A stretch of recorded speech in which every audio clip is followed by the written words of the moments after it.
mais de 20 anos espetaculares, o Octógono é o maior campo de provas para o MMA. Um lugar onde lutas monumentais e finalizações inesquecíveis transformam lutadores em lendas. Agora, para celebrar o maior evento da história do esporte, prepare-se para a contagem regressiva dos maiores lutadores do UFC de todos os tempos.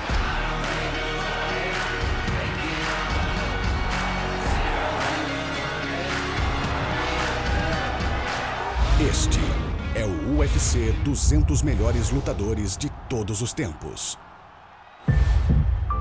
Praticamente desde o primeiro dia em que a porta do Octógono foi aberta, existe um debate intenso sobre quais lutadores são dignos de serem considerados os melhores peso por peso. E a cada ano contundente que se passa, essa tarefa se torna cada vez mais difícil. Portanto, em honra ao histórico UFC 200, um comitê de jornalistas, comentaristas e outros especialistas deram seus votos, compilados aqui em uma lista apresentada para sua consideração, dos 200 melhores lutadores do UFC de todos os tempos. E agora que os primeiros 190 lutadores foram revelados, apresentamos o Top 10. Começando com o número 10. O ícone brasileiro que, a partir do UFC 1, provou ao mundo a força devastadora do jiu-jitsu de sua família. Royce Gracie is known as the godfather of mixed martial arts, a guy who came in as a skinny kid to the United States. 6'1" and 178 pounds, Royce Gracie! And had to prove himself over and over again in challenge matches at his gym to prove the effectiveness of his martial art, and ended up doing that same thing in the octagon. Watch Royce, though. I think you're going to see the clinch is extremely important in jiu-jitsu. He just tapped out. That's amazing. It doesn't take much. Royce Gracie made history and laid a foundation for the jiu-jitsu. I tell you what, it is no fun being on the bottom of a jiu-jitsu ring. Everybody in this sport in my generation, the first person we usually saw was Royce Gracie. You know, I thought that was always so amazing seeing him as a small guy beating up these big guys. He's already said the other arm lock, he'll break his arm. He's going to snap his arm. That was quick. Gracie Jiu-Jitsu was the greatest thing in the world. It was the newest thing in the world. It was something we had never seen. And nobody knew anything about ground fighting. Nobody was prepared for that. Absolutely, the very first cycle in our sport was trying to figure out how the heck this little guy at 180 pounds was tapping out all these great big guys from all these other disciplines. Nemo tapped out. What a great fight that was. I can imagine after watching Royce win his first match, everybody is back in the locker room pissing themselves. That was a great martial arts change of pace. Royce Gracie is responsible for everything. And my favorite performance was the beat Dan Severn. He used a submission that we had never seen at the time. It was a triangle choke. He was able to choke this gigantic wrestler with his legs and get the win. That's it. He choked him out. He'll say something about Royce, he'll say he's tough and he can take a beating. He's stuck in there, got the submission on Dan, and I didn't think that could ever happen. A comeback. He hung in there. He showed the whole world the power of jiu-jitsu, you know, and he proved that jiu-jitsu was the most effective martial arts at that time.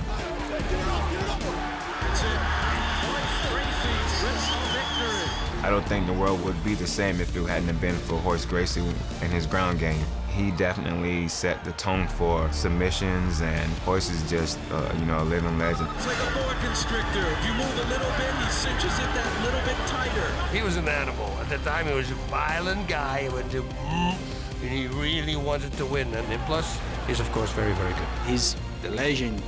That's it. The legend. Número 9. O primeiro e único campeão peso-mosca do UFC, conhecido por seus golpes explosivos, força excepcional no campo peso por peso e sua evolução extraordinária. Demetrius Johnson, he's one of the best to ever do it, and I think he's still proving that. Pure fighting-wise, he's up here with anybody you can name in the whole sport. He has the most complete MMA game out of any fighter I've ever seen, ever.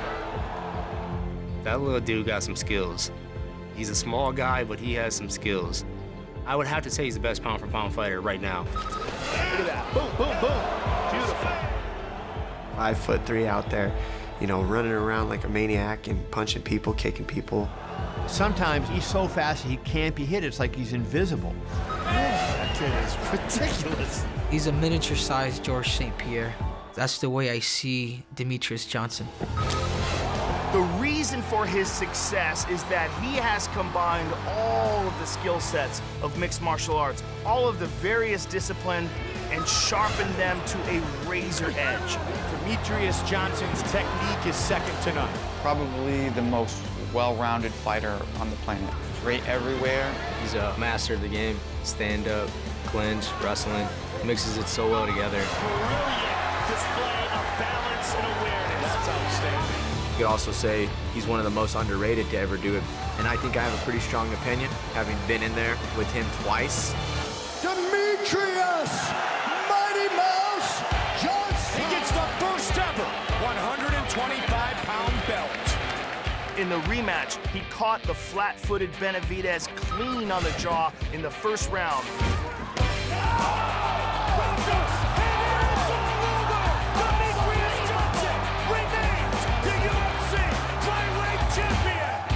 What makes him one of the best of all time is his footwork, his distance, his strategy. And no one can really find a way to beat the guy. I thought I could see myself doing it when I fought him the first time, and I dropped him several times. But on our rematch, he sat there and pushed the pace and made sure that I looked silly. I look pretty than him. He does this amazing thing where he makes fighters look silly. They look so stupid that they can't react, and he did to everybody. Look at everybody that he's fought and finished. Final seconds of this fight. He's spinning for the arm. Can he get it? He's down. It's all over. Unbelievable. It's all over. Johnson by submission. Every single one of his fights, he shows some kind of evolution, some kind of improvement. That is so hard to do when you're at the top of the game. There's small improvements. So it's like you kind of stay there and people are trying to catch up to you. Demetrius got to the top and got better, you know, and he continues to get better, I think, every fight. And that's what's awesome. Demetrius Johnson remains the flyweight champion. We already know I hate this man with a passion, but he's the greatest champion we've ever had in the UFC. He's come in and cleaned house by making sure he's being the only champion at 125, and I don't see anyone beating him. I am the best pound-for-pound fighter in the world, and I'll continue to keep on pulling it. Número 8. O destruidor brasileiro que permaneceu invicto por quase uma década, com 9 defesas consecutivas do título peso-pena. Jose Aldo will go down as one of the true legends in this sport. He is a dynamic Muay Thai striker with a world-class Brazilian Jiu-Jitsu ground game. Strong, fast, explosive, a vicious style fighter. Knee from Aldo. This is the opening he was looking for, and that is it. Can beat you anywhere. High level kicks, dangerous the way he fights. Striking is very pinpoint and accurate. His defense is very hard to get past. Wow. 10 years without losing a fight. I think what makes him good is how ferocious he is. When he shows up for fight week, he's there for one reason. He wants to beat you, he wants to dominate you, and then he wants to get out of there. I always found it interesting how Aldo never looked his opponents in the eyes. You weren't quite sure if he was nervous before the fight or not. Until that moment they say fight, and then he looks at you. A lot of people, I think, lose the fight before it even happens because they are afraid of Jose Aldo. He walked into fight week knowing he had already defeated you. What were you even thinking going up against him and facing him? He shows it every time. He's always on his A game. He was fighting against the best guys in the world. He's beat guys like myself, guys like Frankie Edgar, and the list goes on and on. He's dominated that weight class for so long. He came in and beat Mike Brown. Hook him up. Going into the Aldo fight, I was really confident. I had the belt. I thought I was gonna crush him. But when I got in there, man, he was a beast. Now it's Aldo attacking. He had good power. Everything he hit you with was jarring.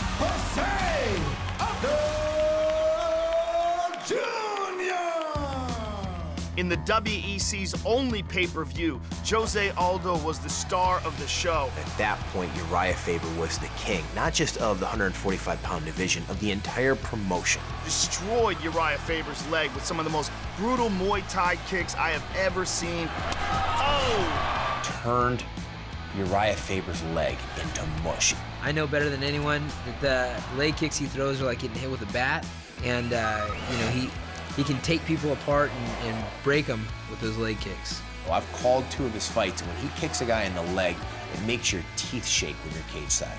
You got Frankie Edgar dropped down to 145 to fight him, couldn't get the job done. Frankie Edgar was the former UFC lightweight champion and one of the best fighters in the world, but Jose Aldo got through with a decision. Super fast, he's very well-rounded. He doesn't use his ground game, but he's a black belt in jiu-jitsu. He's very capable on the ground. His speed, his leg kicks, and having experienced that, the hardest I have ever been kicked. Jose kicked me so hard to the point where I couldn't feel the inside of my leg for 2 months. Too skilled, too fast, and too versatile. The most memorable finish of Jose Aldo for me was when he did a double knee against Cub Swanson. He came out right off the bat, and he hit him with a jump knee, and then switched over and hit him with another jump knee in the same movement. And they were hyping him up, and I was like, you know what? He's got to prove it. He's got to show me that he's the man. And he came out, flying kneed me, and sat me down. After that, I was like, all right, well, you earned my respect. Chad Mendes was a real threat to the title, a dominant wrestler with some serious one-punch knockout power. 15 seconds on the clock. Oh! That's it! Trying to finish. After he knocked him out with that knee, jumped the cage and he ran through the crowd. This is nuts!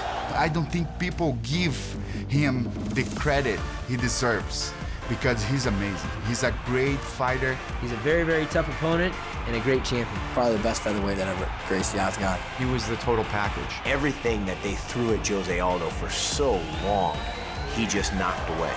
He really established himself as one of the great Brazilian champions. Número 7. O prodígio havaiano que revolucionou o esporte como dos melhores pesos leves de todos os tempos. BJ Penn is one of the greatest MMA fighters of all time, there's no doubt. Multiple-time world champion in 2 different weight classes. Nasty! I've never been punched harder than BJ Penn. BJ Penn looking to finish it quickly. One of the best ground games in the game, if not the best. They call him the Prodigy for a reason because he just had that killer instinct, accuracy. I thought he was just a jiu-jitsu guy, but he came out and he knocked me out, embarrassed me. To this day, I can't watch the fight. BJ was a baby. He did stuff that's nobody had ever seen before. And to this day, a lot of people still can't figure it out. Trying to work the leg. He was really one of the first guys that put everything together. Had great boxing, great wrestling, great jiu-jitsu, obviously. A Brazilian Jiu-Jitsu world champion, a nasty scrapper from Hawaii. Guy is fighting everybody. He went up to heavyweight and fought Machida. He's gone down and fought Frankie Edgar at 145 pounds. He just loves to fight. The guy has so many wars, he just throws down. I love it. That's what I love about BJ the most. He just doesn't care. He just gets in there and fights. He always went out there and put on some of the greatest shows in the history of the UFC, and I always loved watching BJ because I just know what kind of fight's about to go on. That's it. That's a wrap. It is all over. BJ Penn. Diego and BJ, man, that fight was unbelievable, you know? He's trying to finish this fight. No question. When he fought Matt Hughes, a lot of people thought that Matt Hughes was gonna go in there and just demolish BJ. And so I really thought I was going to win any time I wanted. And I was wrong, and BJ took my belt. That's my worst defeat. We fought a 3rd time, he ended up beating me, so he's got me 2-1 on the victories, and now we're good friends. If he ever needed anything, all he have to do is call. I love watching the kid fight. He gets so pumped, so excited, you know. Some of those fights happen so fast. Ran across the cage, bombarded him with punches, knocked out Uno, then jumped out of the cage and ran out of the arena. BJ Penn, ladies and gentlemen, a man of few words. I think BJ is one of the greatest champions we've ever had, an icon of the sport. He's had a lot of influence on a lot of fighters, myself included. You know, when I was coming up, I wanted to earn the opportunity to fight him, just out of sheer respect. Respeito muito BJ Penn e tenho uma admiração enorme por ele. When I woke up this morning, I thought, I've been in this thing for 9 years. What the hell am I doing to myself? And then I realized this is my dream. He's a spectacular fighter, a long-time champion in 2 different divisions, and is one of the guys that really defined MMA in the early 2000s.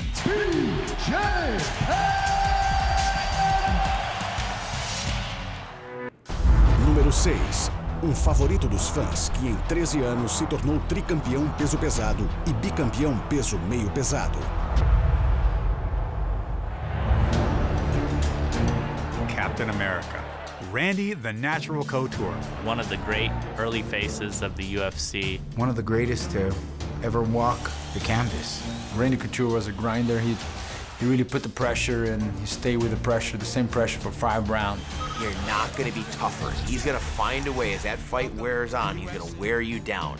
And the more he wears you down, the more he gets his hands on you, the less and less technique you have, the less flash you have. He starts winning, and then he gets that gritty, bloody smile on his face when he beats you. He fought Vitor, the Phenom, who everyone thought was unstoppable. Vitor Belfort at the time, he was terrorizing people.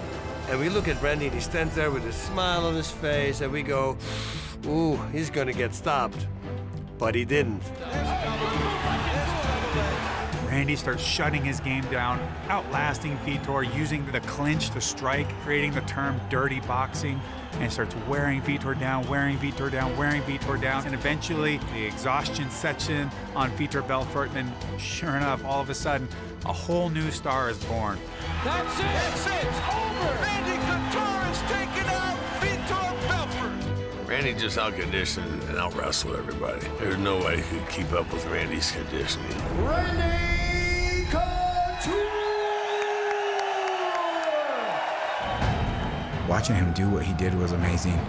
It's crazy to think that he had his first mixed martial arts fight at 33 and went on to have such an epic and legendary career. His fights were great, but the fact that he was fighting and beating some like young guys, that's unbelievable. He was definitely putting a beating on these young guys, taking them down, beating them up, pressuring them against the fence. Position we keep seeing him in. Vitor with his back pressed up against the fence, Randy on his knees, smashing Vitor in the face. The Chuck and Randy fights definitely helped put the UFC at where it's at now. I mean, those were huge fights. Well, the first time we faced off, it was probably one of the most disappointing fights of my career. For 3 rounds, he really put a pressure in Chuck Liddell. He was able to control the ring, and he could wrestle. He could stand there and strike with him. There's really good, dirty boxing. Smart fighter IQ. He'd go out and actually implement a plan and actually execute it. He was the first one that really thought about, hey, we need a really game plan for each individual fighter, but not so much so that you forget who you are. Stick with your strengths, increase yourself every training camp. You become a better person every training camp, but you need these extra 2 or 3 factors to get ready for a fight, and it showed. That guy is my hero! Every fight he'd come in with a different game plan. He beat a lot of really good guys, and the guy won titles in 2 different weight classes, and that's hard to do just to win 1, and he won 2. I think he proved to everybody that age is just a number. He was 43 when he beat Tim Sylvia. The most memorable fight is when he came out of retirement, came back and said, hey, you know what, I'm gonna go to heavyweight and I want to be the champion again. Welcome back, Randy Couture! That first punch that he landed on Tim Sylvia, it set the tone for the rest of the fight.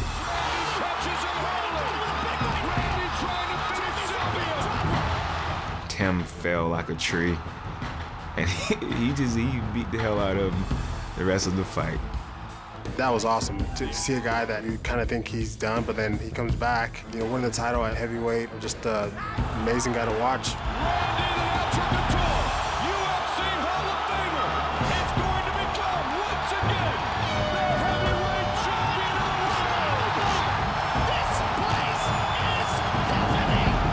Not bad for an old man. I really liked watching him make the game work. Find out where in this fight do you have the advantage and how do you get the fight there. Fight with Gonzaga. He planned on getting Gonzaga to the ground at some point and locking down half guard. And I saw him practice that, 30, 40 days in a row. Now, I don't know if Randy anticipated the fight playing out like this. Oh, it's a takedown in the half guard. It ended up being how he stopped Gabriel Gonzaga.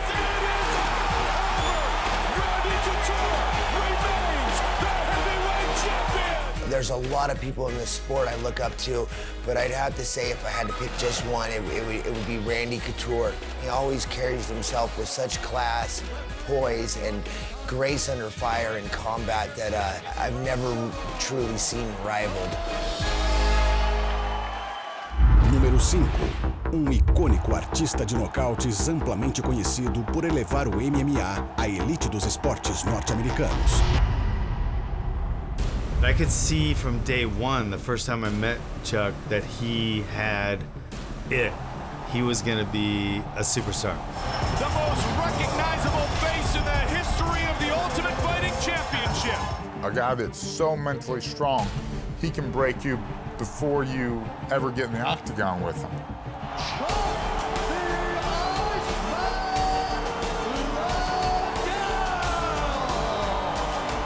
He had that mohawk, the tattoo on his side.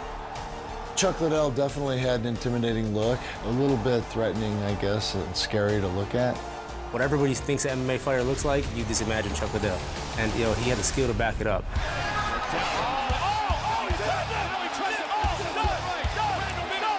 He was a force of nature, and I think part of it was he was just turning out the lights every time.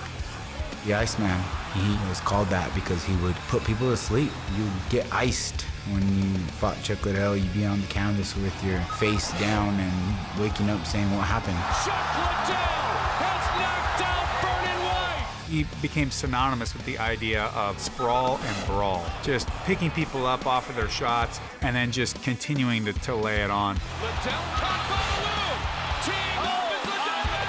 Chuck would gladly take 2 punches to deliver his one himself.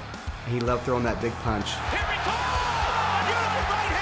When he came to fight, he was fearless, he was aggressive, he was smooth at the same time. Making it look easy, just showing up, hitting people, and they were done. The most memorable KO of Chuck's career was Randy 2. Sorry, Randy. I love the way he just stepped over and just shot that right hand right over Randy's left shoulder, and it was beautiful. His biggest knockout to me was against Tito. Oh my goodness. I have never heard a crowd like this before. Chuck went in there, got Tito on the fence, and just unleashed on him. Chuck continues on Tito. Combination, uppercut. Tito ran his mouth. Chuck didn't like it. Chuck knocked him out. You see the rivalry between Chuck and Tito, and those guys kind of set the bar for rivalry in mixed martial arts. He was what a fighter should be, a guy that goes out, trains hard, goes out there and tries to knock a guy out or get knocked out. Chuck was my first idol, and I used to model my style on Chuck, but Chuck was definitely my first MMA hero, all right, the guy I really looked up to.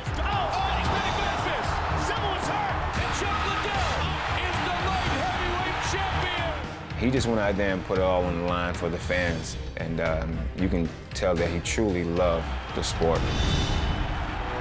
Número 4.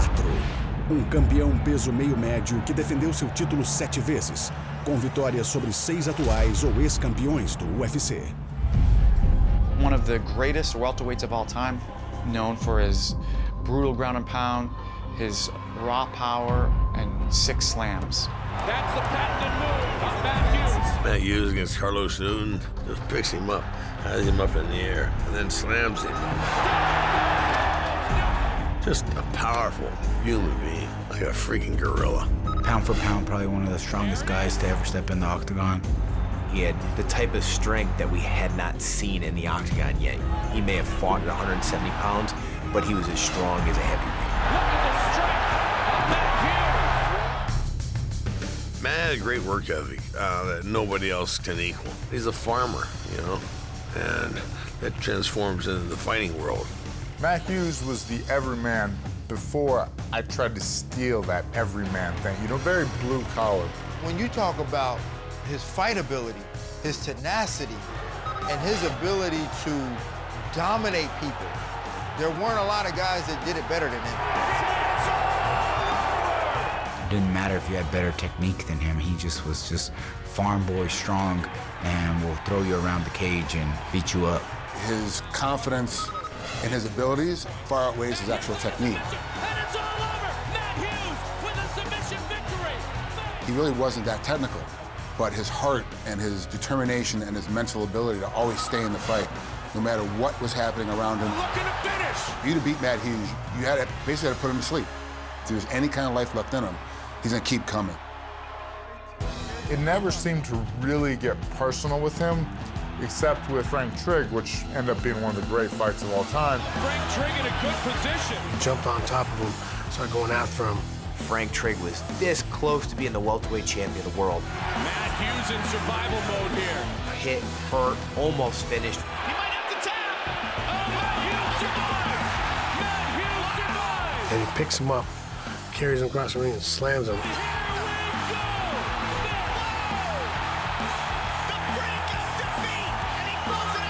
Matt Hughes somehow reversed everything, finished him, and the crowd went crazy. And it's all over. I was up fighting next, and I was going nuts in the back room. That fired me up for my fight.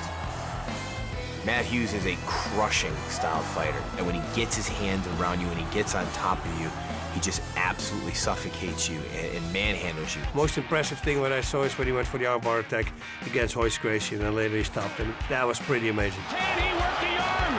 He comes out there and imposes his will on people, and he did that very well for a long, long time. Matt Hughes has defeated Hoist Gracie. Matt is one of the original guys of the modern era of MMA that started bringing the sport to the forefront. Matt was that plus more. He won 9 UFC title fights.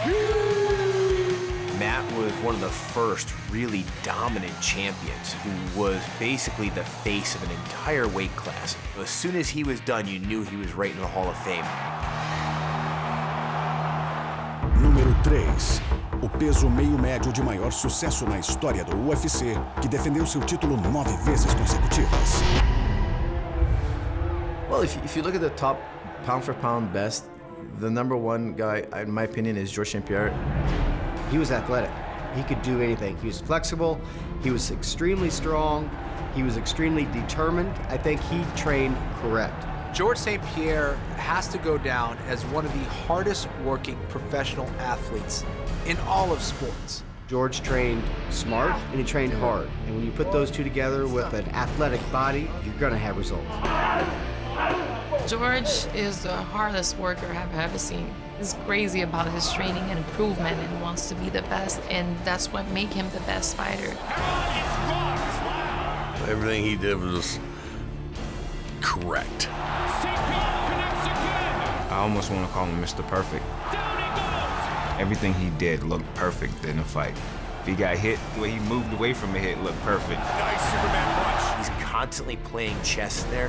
Gotta get those hands up, Matt Serra. He's got another area, he's got another trick, he's got another technique he can go to beat you.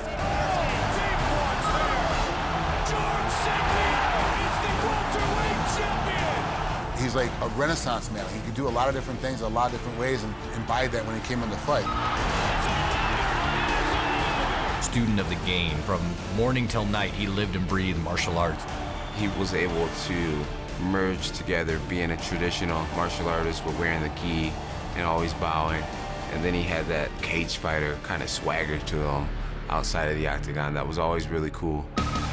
Georges St. Pierre is a special fighter. George's number one skill was his timing. You know, his timing was really impeccable, not just for strikes, not just for stepping out of the way of danger, but also for timing his double leg, and also his heavy top game pressure. Everything he did had a purpose to it. It wasn't just throwing elbows and knees and kicks. He was very relaxed, methodical. Every opponent has tendencies and weaknesses. His tendencies are so fast, you can't capitalize on them. Fitch got rocked after he threw the leg kick. And he really has no weaknesses. Fitch ducks underneath. Fitch eats a big knee. Head kick.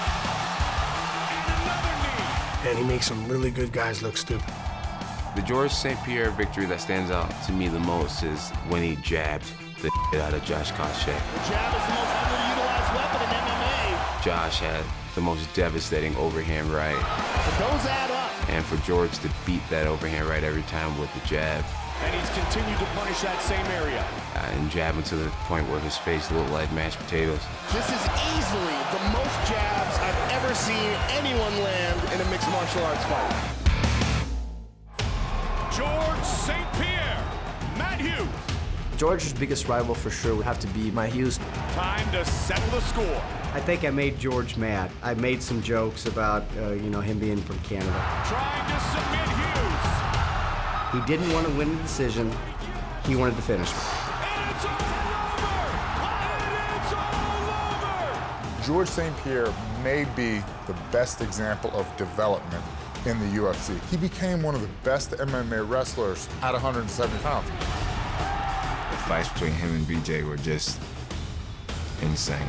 St. Pierre in full control. His wrestling was so good. He was so strong and fierce on top that BJ, he just couldn't handle it. Hey, we're stopping. 13 has stopped the fight. Georges St. Pierre has defeated BJ Penn. You went back and used his strength against him. And that's something that takes confidence, it takes cojones, but that's who Georges St. Pierre is. He took it to a whole new level and became the face of Canadian mixed martial arts. For Georges St. Pierre to have that pressure of a whole country expecting him to be champion every fight out, it was a tremendous load on him. And for him to go out there and perform like he did every single time was so impressive to me. Just one of the most decorated fighters in MMA history. Always a class act. Just a tremendous guy. I wish he was back. I wish he came and surprised us for just one more fight. Número 2. Uma lenda brasileira que teve o reinado mais longo da história do UFC, como campeão de qualquer categoria e que detém o maior número de lutas definidas. The highest level of mixed martial arts fighter the world has ever seen is Anderson Silva. I met him long time ago since he started to fight in Japan. Oh, he's out. Then he went to England. Dominance here as champion. He got a best Muay Thai I ever seen. He's the type of fighter, he surprises you. He always brings something new. Anderson Silva came over from Pride back in 2006. Took the middleweight division by storm. Welcome to the Octagon, Anderson Silva. The Anderson Silva that came into the Octagon to face Chris Lieben was the best version of a mixed martial arts fighter we've seen to date. And Anderson took Chris Lieben out in devastating fashion. It's all over. The debut of Anderson Silva lasts less than 1 minute. The greatest fighter in the history of the sport was beginning to make his mark inside the Octagon. Since the day I decided to join mixed martial arts, he was the guy I wanted to model my career after. He's just an amazing athlete. The way he moved his body all the time, he was just so fluid. He did some things that we couldn't even believe, We start believing after he did those things. The most memorable fight to me was the first time he fought Rich Franklin for the title. It was only his second fight inside the Octagon. It was a destruction. It's all over. Anderson Silva is the new middleweight champion. We'd never seen that done to Rich Franklin before.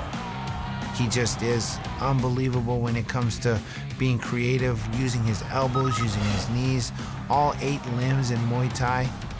Anderson brought forth a style where you're not gonna hit me, you're not gonna touch me, and I'm gonna look like I just walked out of a hotel room after a long nap after my fight. People see him messing around and goofing off, but that's him baiting guys in, that's him not worrying about the pressure that's coming at him. I think he's like a little bit crazy. You have to be a little bit crazy to do that kind of stuff. He just wait for those perfect opportunities.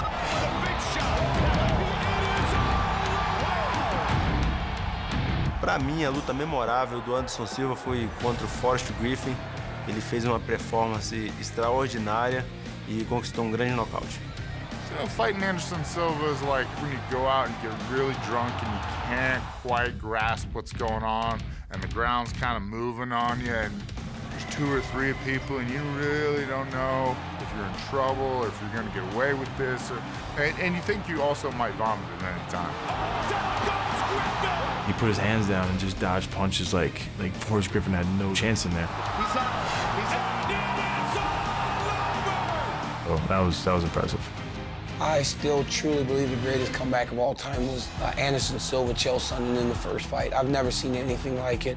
11-fight win streak could very well be coming to an end. He got the crap kicked out of him for 20-something minutes, and then he pulled off a triangle.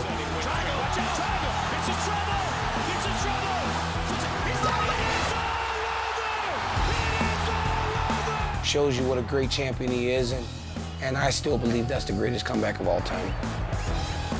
My favorite performance of Anderson Silva would have to be against Vitor Belfort. Anderson Silva's just circling around. Vitor Belfort comes forward, and man, all of a sudden, a left foot came out of nowhere and out, done, over.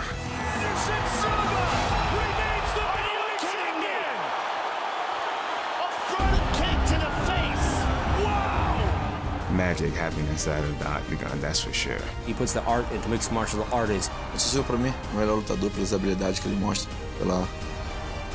Anderson Silva represents the most spectacular version of a martial arts fighter the world has ever seen.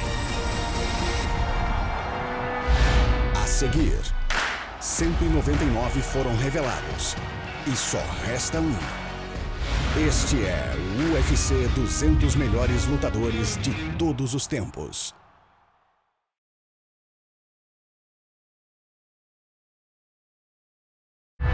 Bem-vindo de volta ao UFC 200 melhores lutadores de todos os tempos. Número 1, o mais jovem campeão da história do UFC, com um arsenal ofensivo incomparável, que o levou a somar mais vitórias na categoria de peso meio pesado que qualquer outro lutador. Jon Jones is perhaps the most spectacular athletic talent we've ever seen inside the octagon. To me, one of my favorite guys to watch, the best guy out there, pound for pound, I would say. Oh man, big elbow. Jon Jones was one of a kind, in a league all by himself. I don't know what he's got. He's got it, whatever it is. John is special in every way. Jon Jones is just a freak athlete. His arms are about a foot longer than anyone else's. He's just got so much natural talent. He's all types of fighters, all at once. The elbows, the kicks, the punches, the wrestling, the jiu-jitsu. The guy can throw elbows from like a jabbing range. His elbows are vicious. You know, he'd get on top and ground and pound you, knee you in the face, elbow you from different angles. He's young, he's tough too. He beat a lot of big names. He's been able to run through everybody at this point. They kept throwing a new opponent, and I was like, all right, this is gonna be a test for him, and then him just go right through him. I was impressed with him early, actually, when he fought Bonner. It's a fight that I didn't think Jones would win. I saw him dominate Stephan from start to finish. Tossed him a couple of times. Beautiful takedown. And looking at the spinning elbow. Roman skills like, oh, spinning back. Nobody had ever seen that be done to Stephan. Jon made it look easy. He takes your strength and uses it against you. You think you're a good wrestler, he's gonna stop your takedowns, he's gonna take you down.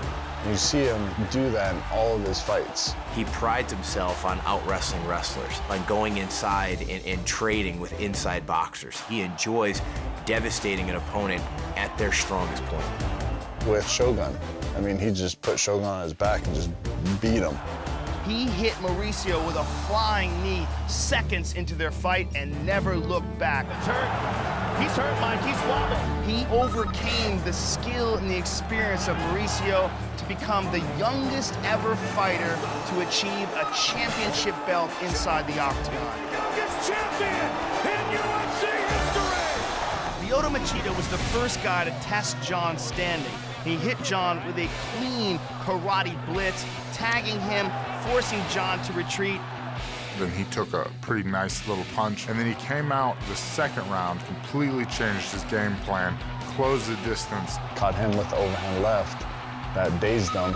And then finished him, choking him unconscious with a standing guillotine choke. Changed game plans, went in, and found a place he could beat him at. Just one of them fighters that everybody wants to be like. Dude just comes out there and he just dominates. Basically willing to try anything, no matter how dangerous it could be, and do so in a really creative manner. Just watching him just skyrocket through the ranks is pretty inspiring for me. Nobody has truly outworked Jon Jones. Every time that somebody says, oh, this is going to be his toughest fight, he still is able to handle business. The toughest, most difficult, and most grueling fight of Jon Jones' career came against Alexander Gustafsson. That was a huge fight in Jon Jones' career because he had run through this great list of champions, and now here he's fighting this 6'5" Swedish guy who is just as big as he is. Big thing he did is he came around and he had that spinning elbow and he hit him and just caught him. And I think that totally changed the momentum of the fight.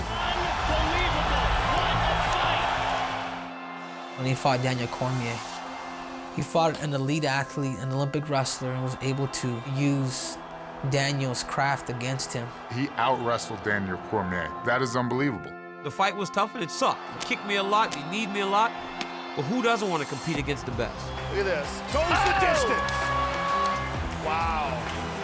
Wow. He's one unique specimen in this world. I still don't believe he's hit his full potential. I believe it's yet to be seen. He uses his physical gifts and his distance better than anyone else has. Length, speed, power. I truly believe that he's the greatest fighter of all time. He could be the best ever.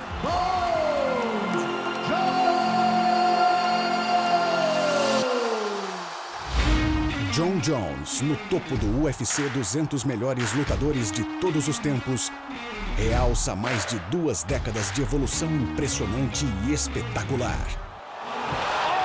Dos inesquecíveis pioneiros dos primórdios do esporte, a atual era de astros que redefinem constantemente o que é possível dentro do octógono. E toda vez que um desses extraordinários lutadores de MMA entra no maior campo de provas, deixa que o debate sobre quem são os melhores de todos os tempos continue a ferver.